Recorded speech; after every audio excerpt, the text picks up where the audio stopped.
Auzubillahiminash-shaytanir-rajeem. Bismillahir-rahmanir-rahim. Assalamu alaikum and a very warm welcome to World This Morning. I'm Hajra Sati and joining me is my wonderful co-host, pronunciation guru Fahim Bangesh. Assalamu alaikum. Wa alaikum assalam and a very good morning to you, Hajra, and to all of you. And today, Hajra, is a very special day because it's the 23rd of March, and I think 23rd of March holds a very special place in the heart of each and every Pakistani. And I have very fond memories of 23rd of March ever since my childhood because I was into singing, etc. So I used to sing these Milli Naghmas, patriotic songs, be it the school or the, community level. It used to be a lot of fun. And in the middle, my father was posted abroad as well. The special gathering on the patriotic days, be it the 23rd of March or the 14th of August, they actually have made these days very, not just nostalgic, but a very special and patriotic place in my heart. That's wonderful, Jazakallah Khair, because I do remember that I used to hear the words like Qaum, Watan, Millat, Mulk, and when I was growing up, I just thought that these are the floral verbosity that have graced the Urdu dictionary. But when I grew up, I realized that no, they are more than that, and they are part of the something bigger called Pakistan. That is the part of our ingrained genetic identity of the Pakistani, and I'm very proud to be a Pakistani, and I was born on this soil. So I would like to calculate or rather inculcate some of the reasons that why I'm very proud of being a Pakistani. Obviously, I think when I start writing that list, the list will go on and on because it will go obviously on and on, the constraints of the time. And I will also ask this thing to Fahim also, but because I'm really proud of Pakistan and how it has traversed all of those years, and this is the day where we commemorate the Pakistan Resolution Day, because a resolution marking the Pakistan was passed. So Fahim, in a short span of time, I think we achieved a lot of things. We became a nuclear power, and there was a time when Pakistan used to lead the third world countries. Amazing research. We have trained so many airlines, including the Emirates and the Singapore airlines. That was a golden era of Pakistan, I must say. Yes, that's very true. And also, I am very proud of the fact, Fahim, that how we treated the Afghan refugees. I mean, despite the fact that we are a small country, we do not have that much of a limited resources. Yes, exactly. We open-heartedly accepted them. We gave them places in our hearts, in our land, in our soil. And I think a lot of countries who project these enlightenment ideals of the free movement of the ideas, goods and borders and whatnot, I mean, they fail to implement all of those commitments when it comes to Afghan refugees, right?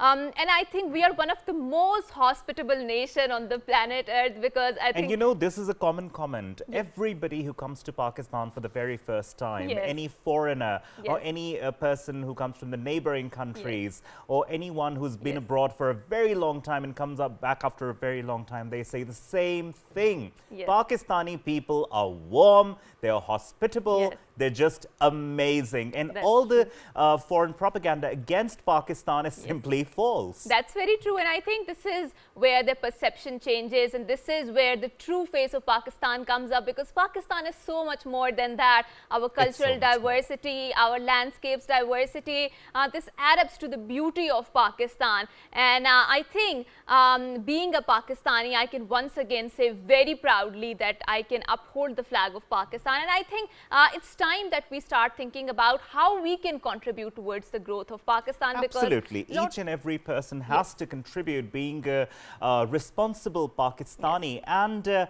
of course, in regards to that, I think we should introduce our guest as well. That's true. That's true. So we're very glad that we have been joined by one of our amazing guests who happens to be a child care coach, parenting expert, educationist, and also a social activist. We are very glad that we have been joined by Shafia Rafiq. Assalamu alaikum, and thank you so much for coming to our show. Wa alaikum assalam, and thanks for having me on the show. And good morning. Thank you. And happy Pakistan Day. Okay, so Shafia, we will initiate our program by asking you, how do you celebrate Pakistan Day? how we celebrate Pakistan Day, this is a very important question, that how the families celebrate Pakistan Day, because it's all about families and it's about children particularly, because we need to embed those values in our children, that why we celebrate 23rd March or a Pakistan Day, and we need to tell our children the history of Pakistan, that why we celebrate 23rd of March, why we celebrate Pakistan Day, because of this, the Pakistan came into existence, the ideology behind 23rd March or ideology behind Pakistan Day. And I celebrate with my children, and I decorate my house, and then to let you know, you guys, that I have a school also.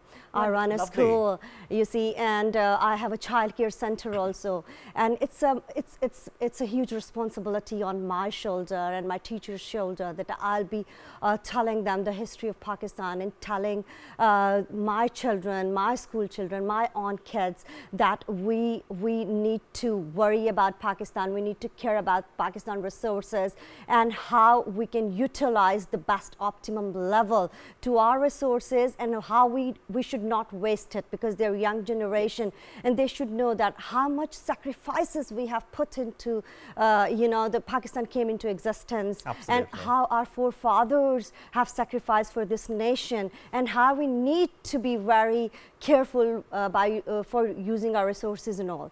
And right. Yeah. That's very true, and I think that's a sign of being a responsible citizen, I must say. Yes. Now, obviously, in the midst of all this divide, we do see some of the days which are patriotic days, when we see the whole nation getting united as one. And like you told me, you're an educationist and a social activist, parenting expert and childcare coach. That's so wonderful, because I have always been saying this, that parents, each and every person who is to be married, is to be coached. They are to be told how to do proper parenting, because they're raising a generation, they're raising a whole, because we have the greatest youth bulge in Pakistan. yes. But how many of them are properly brought up? Not a lot of them. Yeah. I must say. Yes. And I think this should go on, being a responsible citizen. Do you plan on furthering this in different cities of Pakistan? Agreed what you say, that parenting is very, very much important, and the coaching and counseling is very, very important. But unfortunately in Pakistan, we have seen that it's not happening a lot.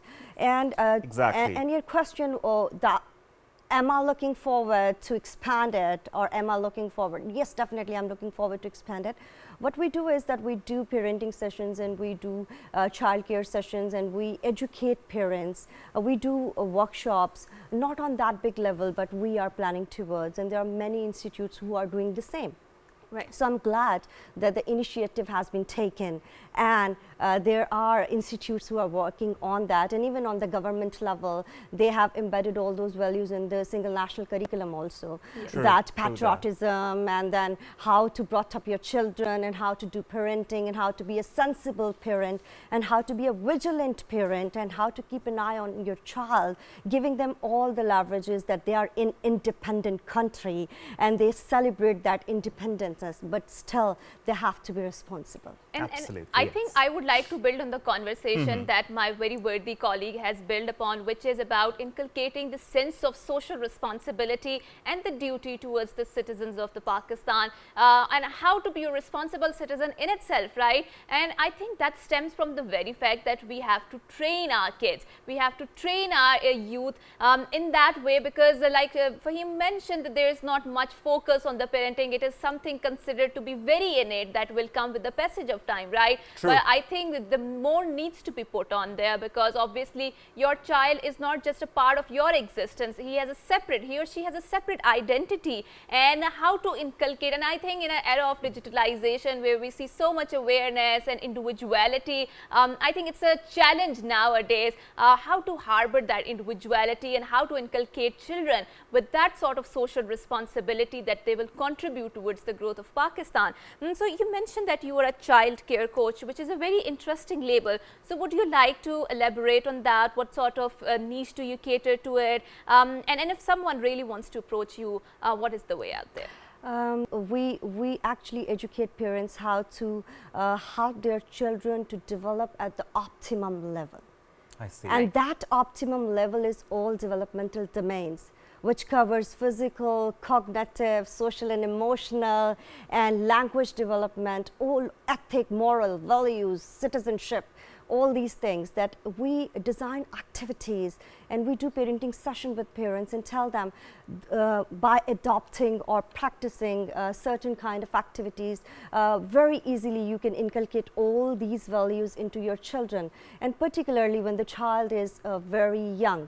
You know, 80% or 90% of brain develop at the first 3 years.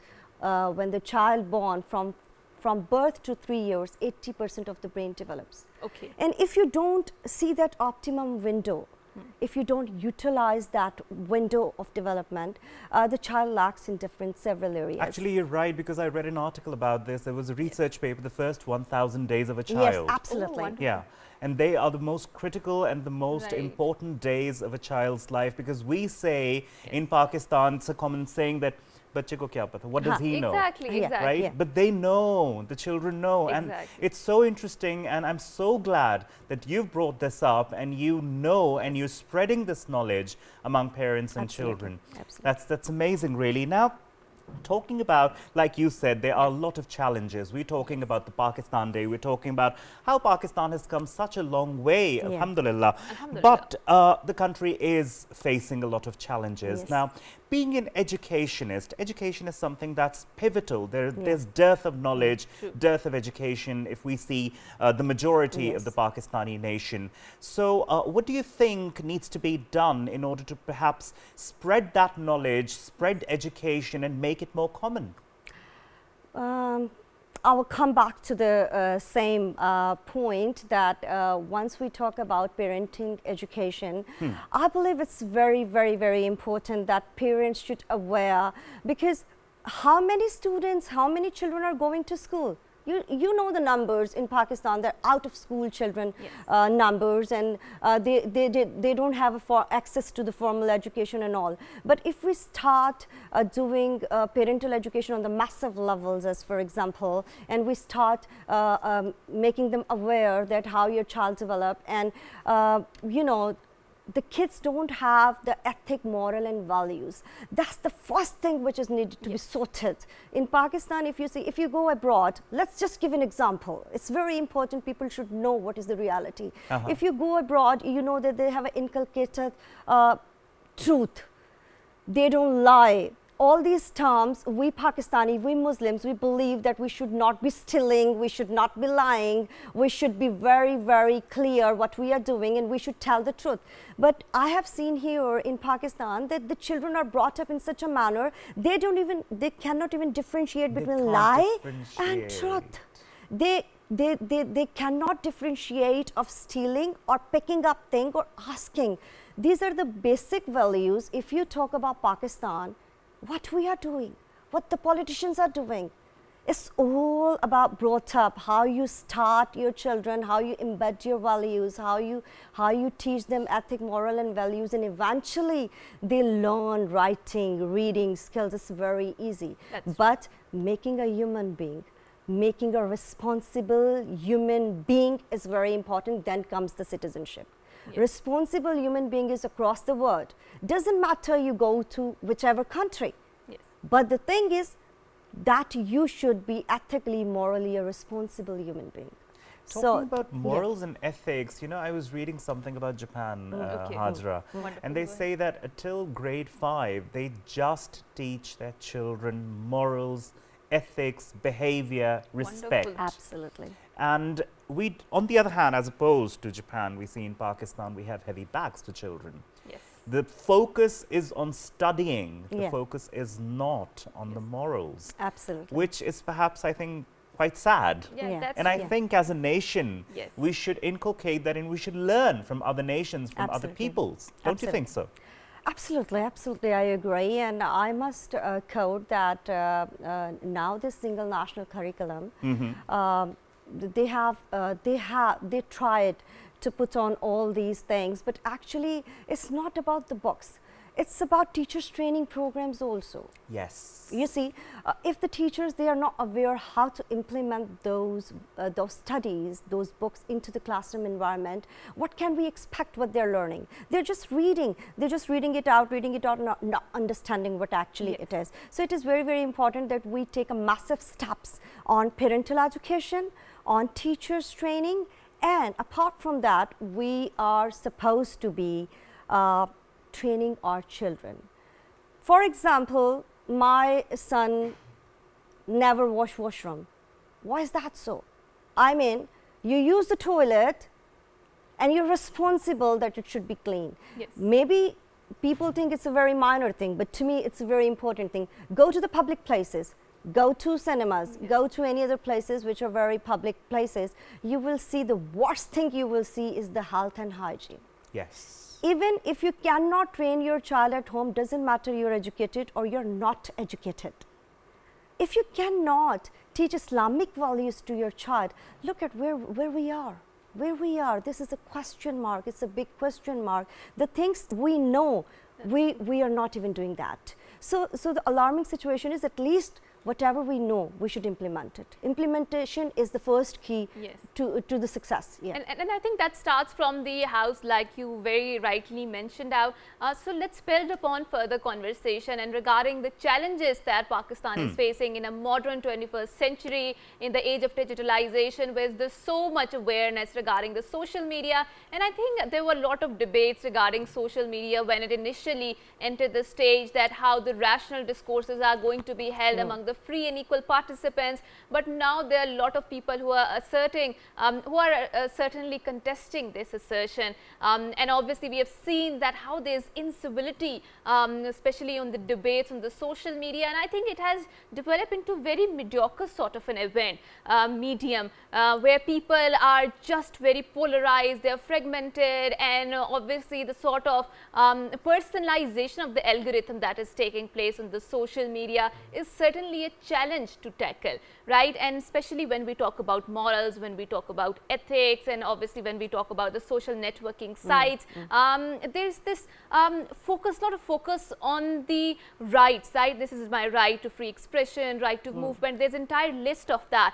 But people don't focus on the responsibilities, right? And I call it that this is the era of de-responsibilitization, because people are not focusing on their responsibilities. So when we talk about the nation building, when we talk about grooming our youth or our people, I think social networking sites and the behavior on the social networking sites is a big challenge, right? And as a childcare expert, as a parenting coach, how do you see this entire equation which is being laid bare on the social networking sites?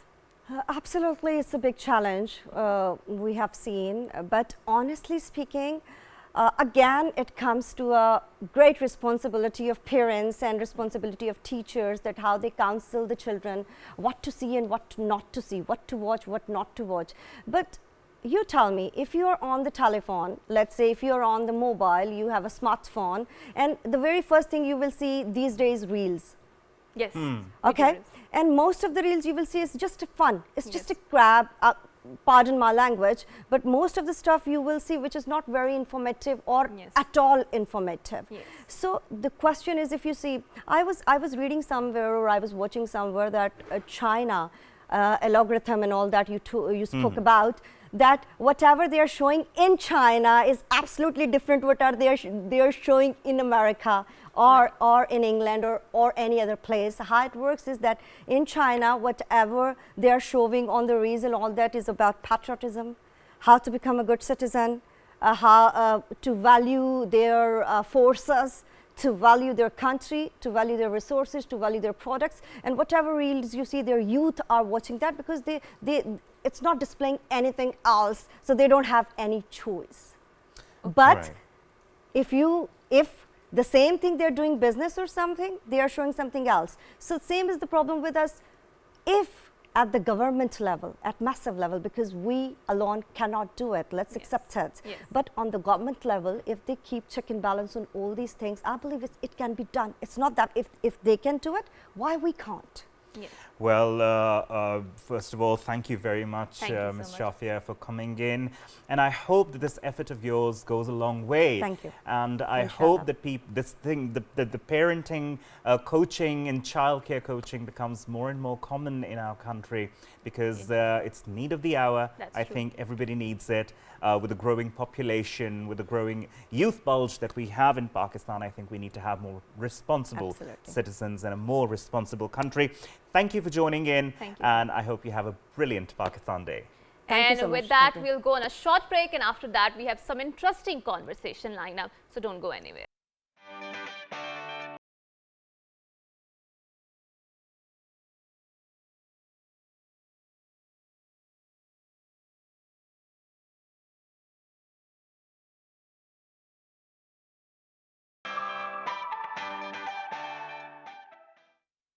Welcome back, everyone, and a very good morning. And Hajra, as you were saying, we have a very special and interesting conversation. Hajra? Yes, so today is the 23rd of the March, and today is the day marking the commemorating the Pakistan Day resolution, when our poet philosopher Allama Iqbal passed that resolution. And I think there is a lot of significance associated with the Allama Iqbal, but unfortunately we have failed to realize that significance, because whenever I go outside, Allama Iqbal is not just known as the poet philosopher of Pakistan, but as the poet of the East, because a person coming from the Eastern background, he stood up and he challenged the hegemony of the West, and he gave a very philosophical points commemorating and contemplating how Islam fits into the paradigm, especially in an era when they were trying to separate or de-hyphenize the Islam or the religion from the politics. And obviously, being a Muslim, we cannot do that, and that is how the entire episteme of Pakistan is built around the ideology of Islam. And I'm really proud that our states really look after Islam as a religion and make sure that it protects the Islam. So we're going to have this conversation, especially regarding Pakistan Day and Allama Iqbal, because I always feel we do not fully utilize his full potential as a poet philosopher and as the points regarding the creation of the Pakistan.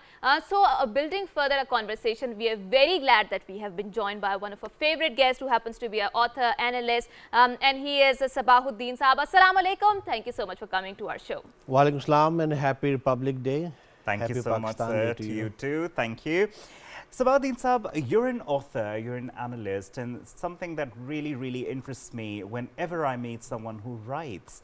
I think that's a huge accomplishment if you can write. Yes. I've tried a couple of times. I can't, really. So, Sabahuddin Saab, what do you usually write on?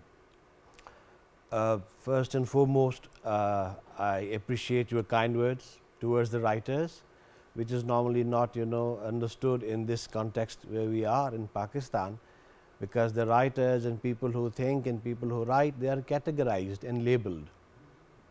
Normally, I write for, a couple of newspapers, and I have written few books, but I'm more into writing literature. Lovely. I have written English poetry. And I'm glad to share that people abroad pursuing their PhD degrees have quoted my poetry books. That's amazing. And one of my book has also attained the Ernest Hemingway Award. Oh my God. So this is one part of it. But normally I like to write what is contemporary, what is around us, how political things are moving around, how the governance is working around us, and what challenges we are facing, and trying to find, a narrative which tries to combine us all, because we always try to find things that disunites us, So I'm trying to write something that brings us together as people and as a nation. And wonderful. Thank you so much for attempting this question. But it is said about, especially the sort of the questions that you ask in the present reflects what do you want to know about the past and what do you see in the future, right? So I think we have always been asking a wrong sort of question, that how Pakistan has contributed towards my personal growth. I think it should be the other way around. Other way around. Yes. Exactly. How we are contributing towards the growth of the Pakistan. And certainly if we started asking this question and we started approaching this paradigm, I think we would see a lot of shift towards their attitudes towards their country, and towards inculcating that sort of civic civility and responsibility as a citizens of the Pakistan. So Sabahuddin Saab, what sort of questions, do you agree with this assertion that the sort of questions that we are asking now reflects our association with the past and also tells us what we dream in the future? I value questions because it is the question that has brought us here, that has brought the humanity here through all the stages of evolution. So when we ask, we try to find answers, and then we try to find solutions to whatever problems we have around us. Regarding asking questions about the country and about the nations, about our being in this country and about our responsibilities being as a citizen of this country, I think that is the first step, to ask ourselves, see what responsibilities we have towards this country and realize how we can do our bit to contribute towards the progress of this country. And Sabahuddin Saab, like you mentioned, we have to understand our responsibility, and I think you have, certainly, because you've done, actually taken action regarding that. They say actions are more important than words. And like you said, you write about unity, you write about stuff that unites people in this era of divide. So what challenges do you think Pakistan has? Because this is Pakistan Day, and I want to ask, I want to highlight all the challenges of Pakistan and the way to counter them. I think we as a nation are exposed to multiple factors that each and everyone is trying to throw its own narrative on us, particularly the young people. When you open and flip the social media pages, you will see a number of factors influencing the influencers, the opinion makers, everyone sitting in their own trench and hurling, very insultive and abusive and a very rigid and extremist sort of, maybe it is the religious narrative or the political narrative we have. So we are unfortunately divided as a nation. So we need to find the opportunities that brings us together. The major challenge is how to nullify and negate all those narratives coming in together, creating a chaos and confusion in the mind of a common Pakistani, pushing him towards a particular pole. One has to realize that it is not essential for you to be part of a label, part of a party, part of a narrative, follower of a narrative. You can remain unbiased, you can remain neutral, and you can do a lot while remaining neutral, and that's what analysts do. You have to see the pros and the cons and this narrative and that narrative, and then find what is the common ground.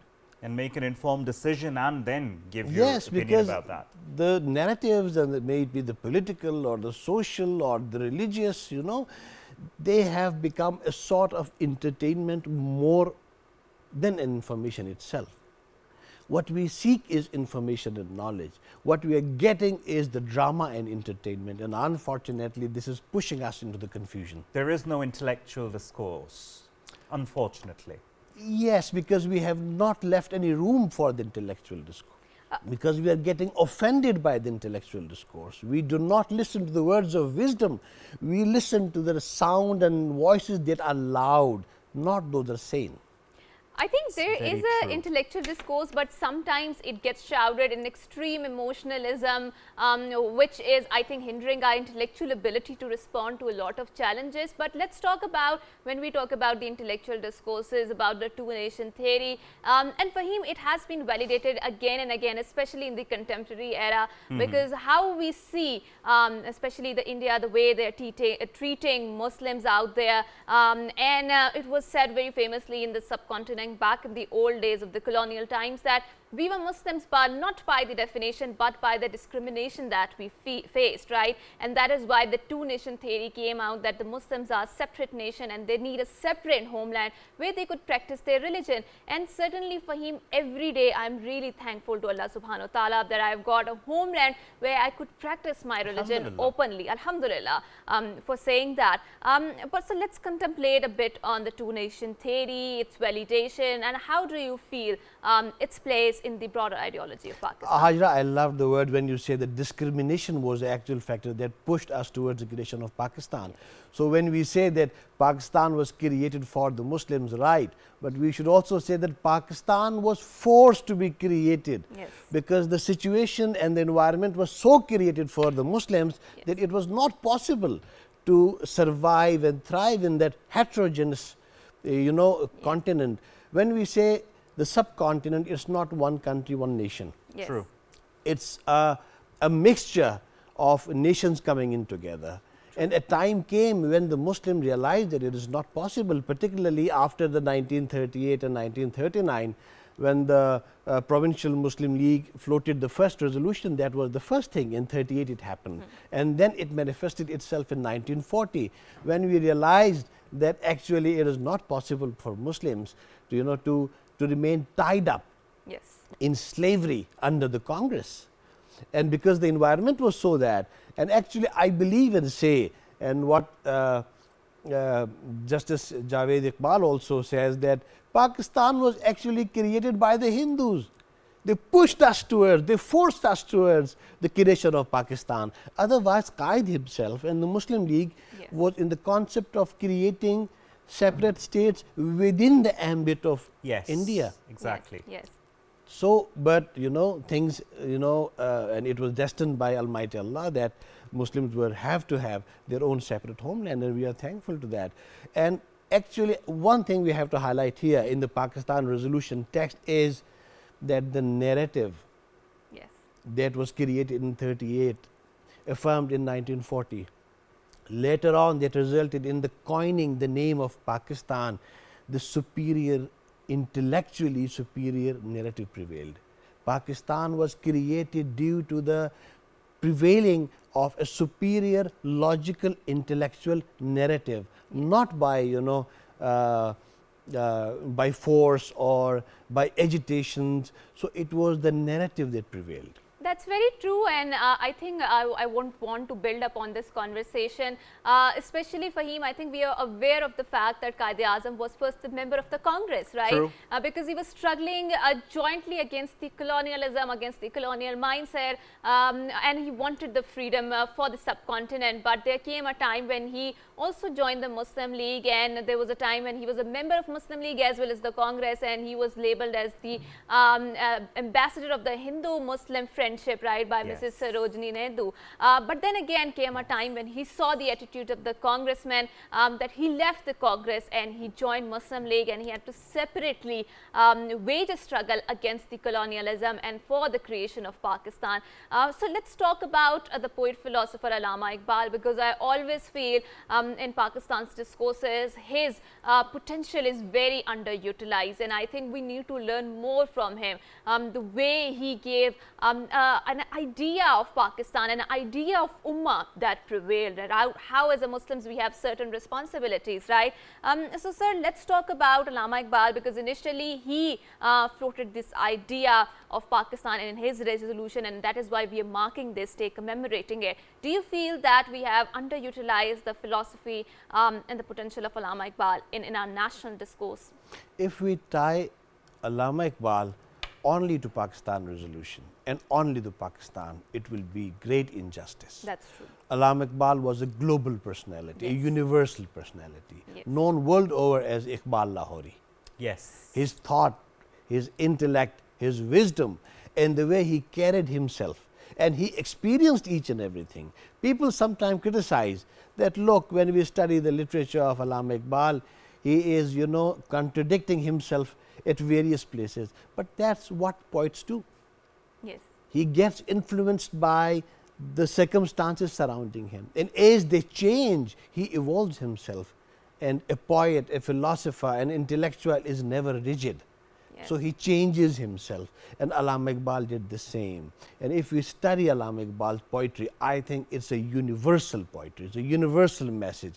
We as Pakistanis try to bring him and tie him to Pakistan only. So that is a great injustice to the persona and the intellectual wisdom of Allama Iqbal. As far as the Pakistan resolution is concerned, I think the main role of Allama Iqbal was waking up the spirit of nationalism. Yes. You know, so he woke up the very conscious of those who were living in subcontinent. I think that was the very beginning, and you know, love towards the motherland, and coming together, being united, and realizing the potential of that land. You know, Yes. इस वादी फ़ारां के हर ज़र्रे को चमका दे. Yes. You know, Yes. and सारे जहाँ से अच्छा हिंदुस्तान हमारा. So that was what Allama Iqbal was trying to bring in, and what the Muslims of subcontinent at that time took from him was that awakening. He actually rang the bells to wake up those who were in, you know, in a perpetuity and in a slumber, in slavery. Right. Thank you so much, Sabauddin Saab, for having this great intellectual discourse and the cross-pollination of the ideas that we have. And I think we would like to end our entire program here by saying that obviously Allama Iqbal and Quaid-e-Azam gave a political consciousness and a political agency to the Muslims of the subcontinent, because that was missing in the political discourses here. And I think we as a youth of this nation, we have a huge responsibility to make sure that we fulfill the ideals of those great leaders, because they were the creators of the Pakistan. Absolutely, Hajra, and also the fact that there is no dearth of knowledge, there is no shortage of knowledge. We only have to dive deep, we have to delve deep into it and get to know and make informed decisions and build our own neutral narrative, like Sir was mentioning about the Insab, that we have to be responsible enough to be the responsible ones, to be the neutral ones, so that there is no intolerance in the society, which is one of the major challenges today in this world, in this era, especially in Pakistan. It's a global challenge, I would like to add, because it's everywhere around the world. But with that, we will say Allah Hafiz. Until next time, it's a goodbye and good morning.